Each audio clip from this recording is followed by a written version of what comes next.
Hello dear learners, this is Vipin Srivastav. I welcome you all on my YouTube channel ST English classes.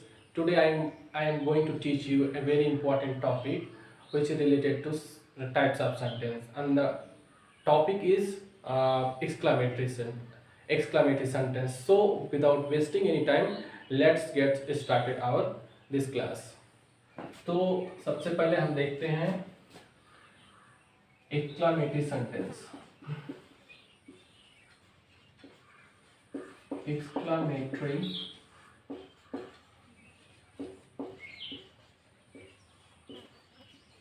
Sentence जिसको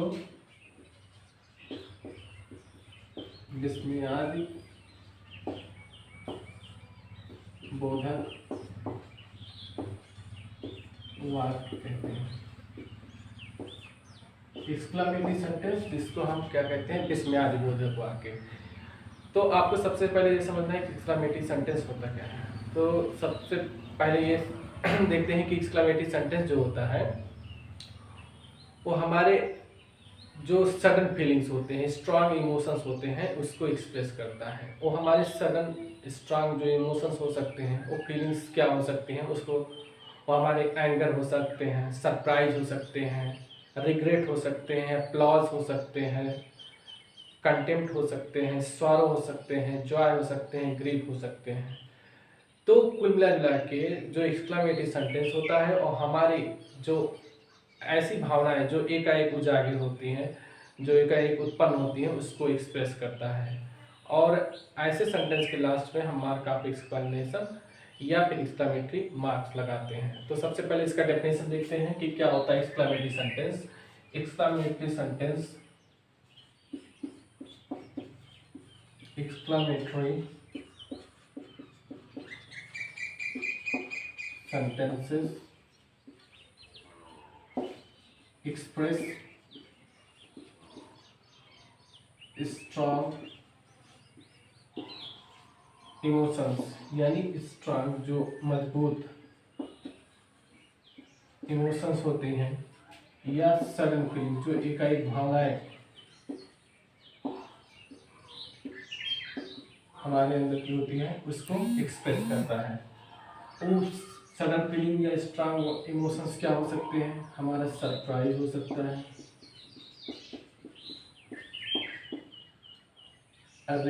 regret हो सकता है, उसके बाद Joy हो सकता है, जॉय, एप्लॉज हो सकता है, कंटेम्प्ट हो सकता है, एंगर हो सकता है,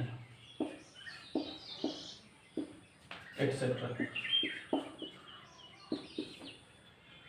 तो एक्सक्लामेटरी सेंटेंस ऐसे सेंटेंस होते हैं जो हमारे स्ट्रांग इमोशंस या सडन फीलिंग्स जो एकाएक भावनाएं उत्पन्न होती हैं, उसको एक्सप्रेस करती हैं। जो एकाएक भावनाएं जो होती हैं वो हमारी क्या क्या भावनाएं हो सकती है, सरप्राइज हो सकता है, आश्चर्य, regret.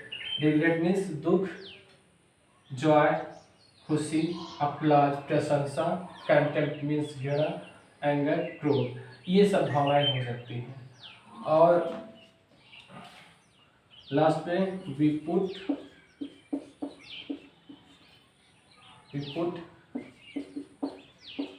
Exclamatory mark we put exclamatory mark we put an exclamatory mark at the end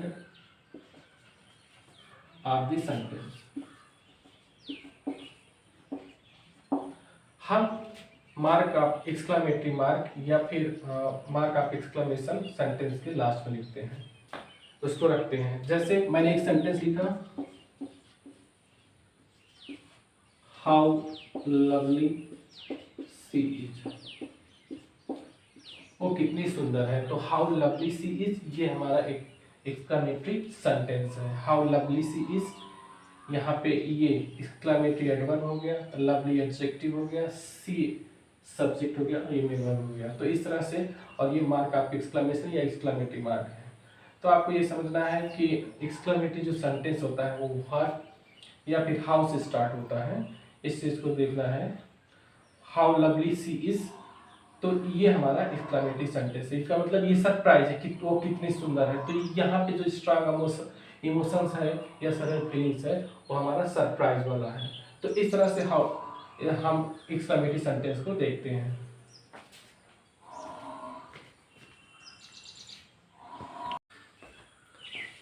तो इस तरह से हम देखते हैं कि जो हमारा एक्सक्लेमेटरी सेंटेंस होता है एक प्रकार से अफर्मेटिव सेंटेंस ही होता है, लेकिन होता क्या है कि इसमें हम अपनी तीव्र भावनाओं को एक्सप्रेस करते हैं। तो यहाँ पे लास्ट में हम एक्सक्लेमेटरी साइन लगाते हैं और व्हाट या हाउ से स्टार्ट करते हैं। एक बार स्ट्रक्चर देख लेते हैं एक्सक्लेमेटरी सेंटेंस व्हाट और जो हाउ से स्टार्ट होता है कि उसका जो सिंटैक्स है उसको देखते हैं। जैसे व्हाट हमने लिखा, उसके बाद यहाँ पे ए या एन, उसके बाद एडजेक्टिव,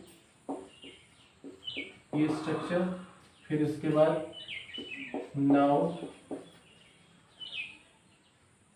या फिर प्रोनाउन, फिर उसके बाद वर्ब, इसको लगाना है।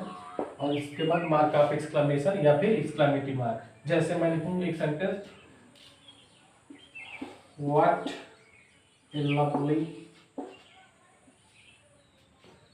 what a big six that is। अगर मैं ऐसे सेंटेंस लिखूं यहाँ पे what a huge six that is, तो इस सेंटेंस के माध्यम से हम अपना सरप्राइज एक्सप्रेस करें। what a huge six that is, तो what यहाँ पे हमारा एक्सक्लेमेटरी एडजेक्टिव है, a huge six that is, तो यहाँ पे मार्क ऑफ एक्सक्लेमेशन लगाया। हाउ से भी स्टार्ट करते हैं, जैसे हाउ वाला देख लेते हैं कि हाउ हमने लिखा, हाउ, उसके बाद एडजेक्टिव या फिर एडवर्ब का प्रयोग करेंगे। उसके बाद फिर नाउन प्रोनाउन,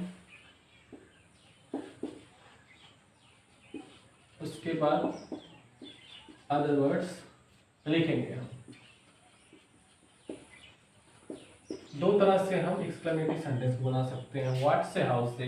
व्हाट हमारा एक्सक्लेमेटरी एडजेक्टिव है और हाउ हमारा एक्सक्लेमेटरी एडवर्ब है। जैसे हाउ से बनाते हैं तो हाउ के साथ जैसे हम एडजेक्टिव को सबसे पहले लिख के देखते हैं, तो जैसे लिखिए how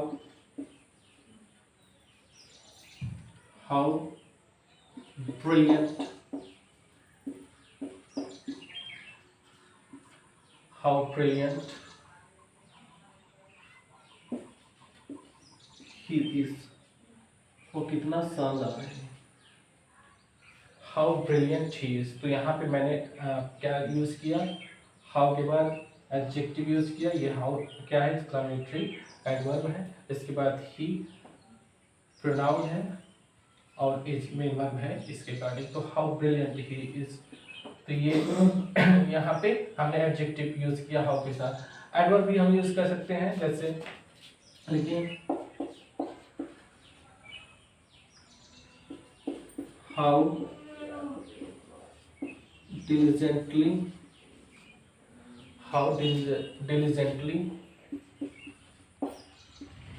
he has done the job, कितने अच्छे से उसने इस काम को किया है। तो यहाँ पे how diligently he has done the job, तो हाउ यहाँ पे एक्सक्लेमेटरी एडवर्ब है, डिलीजेंटली हमारा यहाँ पे ये एडवर्ब है। ये एक्शन को, इस किए गए काम को डिस्क्राइब कर रहा है और ही सब्जेक्ट है और ये he has done the job, यहाँ पे मार्क ऑफ एक्सक्लेमेशन है। हैज क्या है, helping verb, done main verb है, द जॉब यहाँ पे नाउन फ्रेज है। तो इस तरह से हम देखते हैं कि जो एक्सक्लेमेटरी सेंटेंस होता है व्हाट और हाउ से स्टार्ट होता है और ये एक सब्स्टिट्यूट होता है हमारा अफर्मेटिव सेंटेंस का।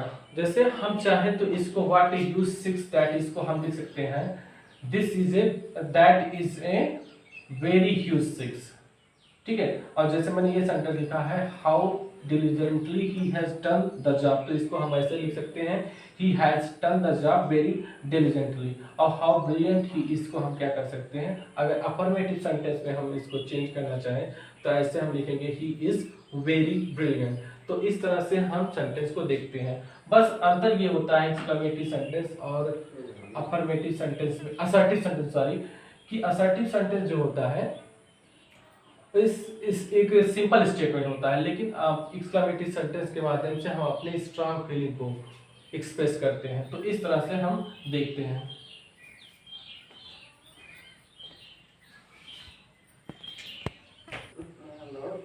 चलिए कुछ एग्जांपल सेंटेंसेस देखते हैं एक्सक्लेमेटरी सेंटेंस के। जैसे what